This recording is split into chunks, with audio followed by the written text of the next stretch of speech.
Hello everyone, my name is Madhav Anand Rawadje and today we gonna learn the section 5 of the BNS Act. Okay, yesterday we saw the section 3 and section 4 of the BNS. Today we gonna learn the section 5 of the BNS Act. Okay, then let's start.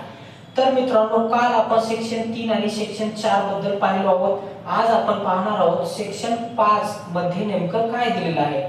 Section 5 मध्ये असं सांगितलं आहे की certain special laws not affected by this संहिता. certain special laws not affected by this संहिता म्हणजे काय? certain special laws not affected by this संहिता म्हणजे अशी काही स्पेशल कायदे आहेत की ज्या गुन्ह्यावर हा बीएनएस लागू होत नाही. तर स्पेशल ऍक्ट म्हणजे कोणते आहेत? एनडीपीएस ऍक्ट जो ड्रग्स किंवा अंमली पदार्थाच्या संदर्भात आहे. ज्युवेनाईल जस्टिस ऍक्ट जे की 18 वर्षाखालील जो मुलगा आहे तो जे काही गुन्हे करतो त्याचा जो खटला चालतो तो ज्युवेनाईल जस्टिस ऍक्ट द्वारे चालतो.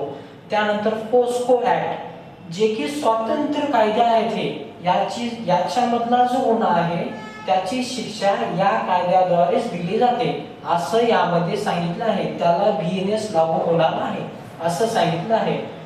समजलं नाही? ओके. फॉर एक्झाम्पल, एखादा व्यक्ती आहे जो इलिगलपणे ड्रग्स विकतो किंवा चरस विकतो किंवा गांजाचं उत्पादन घेतो त्याच्या शेतामध्ये, अशा व्यक्तींना 10 वर्षाची शिक्षा त्या एनडीपीएस ऍक्ट मध्ये दिलेली आहे. तर त्या व्यक्तीला बीएनएस ऍक्ट द्वारे शिक्षा दिली जाणार नाही. त्याच एनडीपीएस ऍक्टच्या अंडर मध्येच त्याला शिक्षा होईल असं यामध्ये तुम्हाला सांगितलं आहे.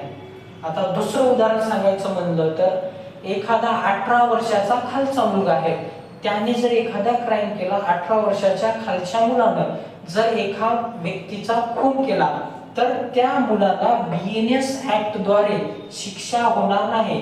ज्युवेनाईल जस्टिस ऍक्ट द्वारे शिक्षा होईल. जे काही शिक्षा आहे ते ज्युवेनाईल जस्टिस ऍक्ट द्वारेच होईल असं या सेक्शन 5 मध्ये सांगितलं आहे. समजलं? Okay, thank you. तर उद्या आपण पाहणार आहोत सेक्शन 6 मध्ये नेमकं काय दिलेलं आहे. व्हिडिओ जर आवडला तर लाईक करा, कमेंट करा आणि यूट्यूबला आपलं एक चॅनल मी ओपन केलेलं आहे त्या यूट्यूब चॅनलला सबस्क्राईब करा. Okay, thank you.